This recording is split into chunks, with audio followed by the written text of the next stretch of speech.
नमस्ते दोस्तों, ये वीडियो में हम लोग बात करेंगे कि यूएस इलेक्शन का जो रिजल्ट आया है उसमें ट्रम्प की जो हार हुई है उसका यूएस मार्केट के ऊपर, इंडियन मार्केट के ऊपर और दुनिया भर के मार्केट के ऊपर किस तरीके का इम्पैक्ट आ सकता है और आने वाले वीक में, आने वाले भविष्य में हमें किस तरीके का रणनीति बना के काम करना चाहिए। तो सबसे पहले मैं आपको रिजल्ट के बारे में बताना चाहता हूँ। यूएस के जो इलेक्शन है, यूएस के इलेक्शन में जीतने के लिए 270 सीटों की जरूरत थी और अभी का जो आज के टाइम का 11:02 तक का जो रिजल्ट आया है, ये लाइव डेटा आपके सामने है। उसमें यहाँ पे क्लियर कर दिखाई दे रहा है कि जो बाइडेन को 290 सीट्स मिल चुके हैं। तो इसका मतलब है कि ट्रम्प ये इलेक्शन ऑलमोस्ट हार चुके हैं। अभी एक अनसर्टेनिटी यहाँ पे ये बनी हुई है कि ट्रम्प जो है वो ट्रम्प कोर्ट में जा चुके हैं। तो वो कोर्ट में मैटर कितना लंबा खींचता है, कितना लंबा चलता है, इसके वजह से भी एक अनसर्टेनिटी आ रही है। और ये जो बाइडेन इलेक्शन जीते हैं और ट्रम्प इलेक्शन हारे हैं, उसका यूएस स्टॉक मार्केट के ऊपर क्या इम्पैक्ट होगा ये पहले आपको समझना पड़ेगा। तो अभी मैं आपको जो एनालिसिस करके बताऊंगा, ये डाउ जोन्स का जो फ्यूचर है उसके ऊपर एनालिसिस करके बताऊंगा और वो प्योरली प्राइस एक्शन के हिसाब से। तो जैसा कि मैंने आपको ऑलरेडी सिखाया हुआ है, प्राइस एक्शन में सबसे पहले हम लोग देख लेते हैं कि मार्केट में अभी कौन सा ट्रेंड बना हुआ है। देखो दोस्तों, ट्रेंड में कंफ्यूज मत होना, एकदम सिंपल लॉजिक यूज करना है। मार्केट में या तो एक अप ट्रेंड रह सकता है या डाउन ट्रेंड रह सकता है या फिर मार्केट न्यूट्रल रह सकता है, मतलब मार्केट एक रेंज बाउंड फेज में रह सकता है। तो आपको बस सिंपली आइडेंटिफाई करना है कि ये 3 पॉसिबिलिटी में से कौन सा पॉसिबिलिटी अभी चल रहा है। तो अप ट्रेंड अगर आपको आइडेंटिफाई करना है तो अप ट्रेंड का एक सिंपल डेफिनेशन मैं आपको बताता हूं। जब भी market series of higher highs और हायर लोज लगाते जाता है तो हम उसको अप ट्रेंड बोलते हैं। अब ये अप ट्रेंड के कंपोनेंट समझ लीजिए। जब मार्केट हायर हाइज लगाते जाता है तो ये हायर हाइज जो लगाता है मार्केट, तो इसमें जो कंपोनेंट होते हैं उसको समझ लीजिए। मार्केट जो ऊपर जाता है वो इस तरीके का मोमेंटम देके ऊपर जाता है, तो ये जो फेज रहता है इसको ट्रेंडी फेज बोलते हैं और मार्केट जो नीचे आता है इसको रिट्रेसमेंट का फेज बोलते हैं। तो यहाँ पे आपको क्लियर कर दिखाई देता है कि ट्रेंडी फेज बड़ा रहता है और कंपैरेटिवली जो रिट्रेसमेंट का फेज है वो रिट्रेसमेंट का फेज छोटा रहता है। तो इससे एक बात कंफर्म हो जाती है कि मार्केट में जो है वो मार्केट में स्ट्रॉन्ग अप ट्रेंड बना हुआ है। लेकिन जब ये जो रिट्रेसमेंट का फेज है, ये रिट्रेसमेंट का फेज थोड़ा ज्यादा बड़ा होता है, तो इसका मतलब जो होता है ट्रेंड का जो स्ट्रेंथ है, ट्रेंड का जो पावर है, वो ट्रेंड का पावर जो है, स्ट्रेंथ जो है वो थोड़ा कम है। तो ये बात आपको समझनी पड़ेगी कि मार्केट में ट्रेंड कौन सा चल रहा है। एक बार आपको ट्रेंड कंफर्म हो गया तो फिर उसका पावर चेक करना पड़ेगा, उसमें कितना फोर्स है।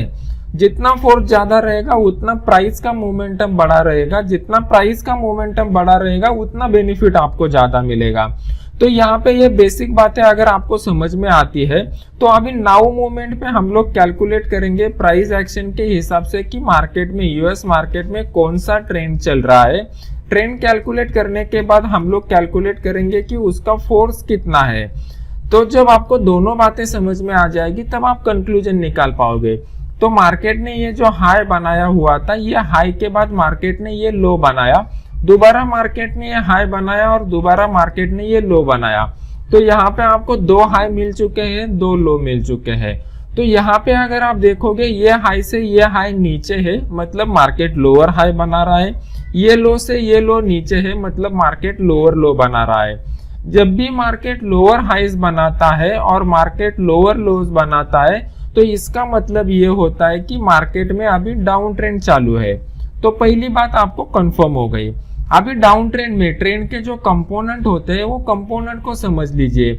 यहाँ से ये हाई से लो तक जो मार्केट नीचे आ गया, ये आपका ट्रेंडी फेज हो गया और ये लो से मार्केट जब दोबारा ऊपर चला गया, ये आपका रिट्रेसमेंट का फेज हो गया। फिर दोबारा ये हाई से जब मार्केट नीचे चला गया, ये आपका ट्रेंडी फेज हो गया और यहाँ से दोबारा मार्केट जब ऊपर चला गया, ये रिट्रेसमेंट का फेज हो गया। तो यहाँ पे अगर आप देखते हो तो यहाँ पे आपको एक बात पता चल रही है कि ट्रेंडी फेज जितना बड़ा है, सेम ऑलमोस्ट उतना ही रिट्रेसमेंट का फेज आ रहा है।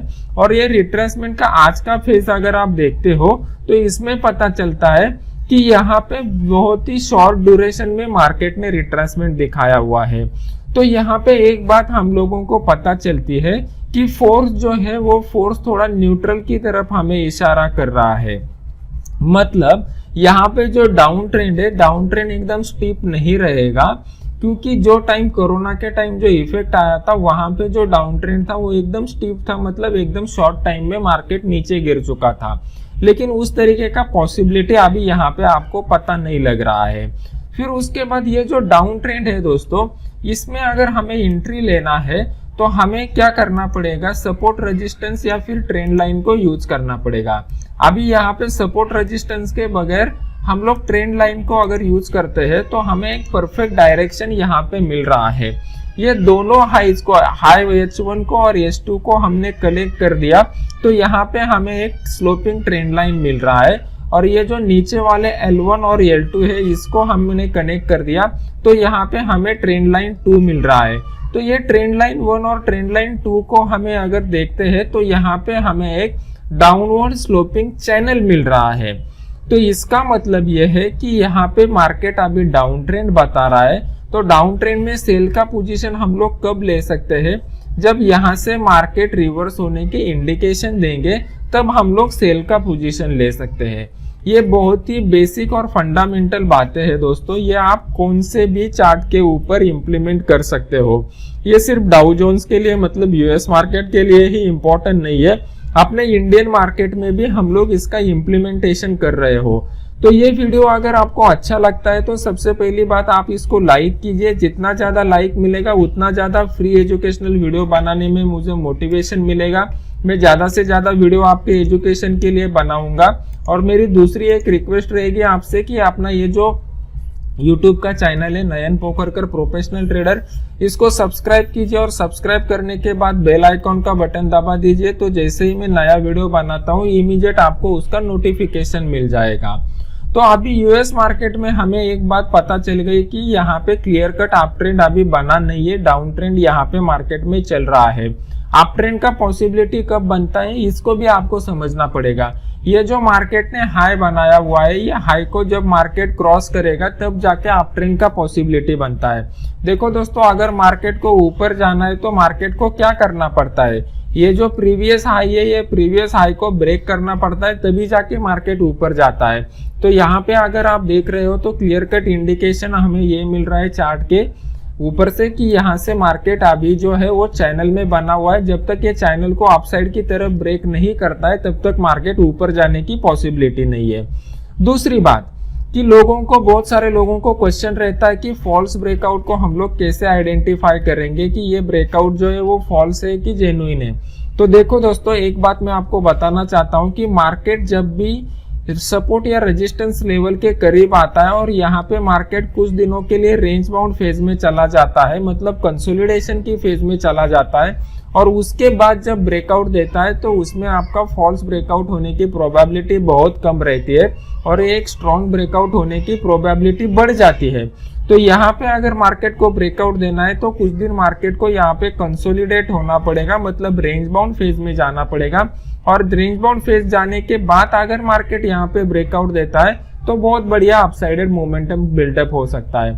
अगर मार्केट ब्रेकआउट नहीं देता है, यहाँ पे अगर कुछ बेरिश कैंडल बनता है तो बेरिश कैंडल इंडिकेशन रहेगा कि दोबारा मार्केट नीचे आ सकता है। सेम तरीके का लॉजिक आप इंडियन मार्केट के लिए भी अप्लाई कर सकते हो। अभी इंडियन मार्केट में मैं आपके सामने निफ्टी का चार्ट ओपन कर रहा हूँ। तो ये निफ्टी स्पॉट का चार्ट मैंने यहाँ पे ओपन किया हुआ है। तो निफ्टी स्पॉट के चार्ट में आपको क्लियर कर दिखाई दे रहा है कि मार्केट जो है वो अप ट्रेंड बता रहा है। लेकिन अगर आप देखोगे तो पिछले 1, 2, 3, 4 कैंडल मार्केट ने कंटिन्यूअस अपसाइडेड मोमेंटम बताया हुआ है। प्राइस एक्शन के हिसाब से अगर हम लोग देखते हैं तो क्लियर कट अप ट्रेंड आ रहा है। मैंने पिछले वीडियो में ऑप्शन चेन का एनालिसिस कैसे करना है ये आपको सिखाया हुआ है। अगर आपने वो वीडियो नहीं देखे तो यूट्यूब चैनल के ऊपर जाके देख लीजिए। ऑप्शन चेन का एनालिसिस के हिसाब से भी हमें अभी तक ये पता चल रहा है कि मार्केट में अप ट्रेंड कंटिन्यू रहने की पॉसिबिलिटी है। लेकिन प्राइस एक्शन का एक बेसिक और फंडामेंटल रूल क्या कहता है दोस्तों, जब भी मार्केट कंटिन्यूअसली लगातार single shot one sided momentum दिखाता है तो उसके बाद मार्केट में कंसोलिडेशन का या रिट्रेसमेंट का दौर आता है। तो यहाँ पे पॉसिबिलिटी यह है कि 12,400 के करीब हम लोगों ने प्रीवियसली जो लाइफ टाइम हाई बनाया था उसके करीब आके मार्केट दोबारा रेंज बाउंड फेज में जा सकता है, रिट्रेसमेंट के फेज में। ये मैं ऑप्शन चेन का भी एनालिसिस करके आपको बताऊंगा। ये जो अपना टेलीग्राम का फ्री चैनल है, ये फ्री चैनल में मैं मॉर्निंग के टाइम मार्केट चालू होने से पहले ऑप्शन चेन का एनालिसिस करके स्ट्रैटेजी बताता हूँ, और जो भी इंट्राडे के सिग्नल है, इंट्राडे के सिग्नल फ्री ऑफ कॉस्ट देता हूँ। ये टेलीग्राम का जो चैनल है, टेलीग्राम का चैनल सबके लिए फ्री है। इसका लिंक वीडियो के नीचे डिस्क्रिप्शन बॉक्स में मैंने दिया हुआ है। ये लिंक के ऊपर क्लिक करके आप उसको ज्वाइन कर सकते हो। तो मंडे के दिन जब अपना मार्केट ओपन होगा तो मैं क्या करूंगा, यहाँ पे बता दूंगा ऑप्शन चेन के हिसाब से क्या लग रहा है। प्राइस एक्शन के हिसाब से मैंने अभी आपको क्लियर कट बता दिया कि अप ट्रेंड अभी इंडियन मार्केट तो बता रहा है। ऑप्शन चेन का डेटा देखूंगा मैं पहले 10-15 मिनट में किस तरीके का कॉल बाइंग हो रहा है, कॉल राइटिंग हो रहा है, पुट बाइंग हो रहा है, पुट राइटिंग हो रहा है, और वो अपना व्यूज में वहां पे बता दूंगा। तो जब आप दोनों का कॉम्बिनेशन करके ट्रेड करोगे तो आपको बहुत बढ़िया सक्सेस रेट मिल सकता है। आशा है कि ये वीडियो आपको अच्छा लगा रहेगा और उसमें से आपको कुछ नॉलेज मिला रहेगा। Thank you very much.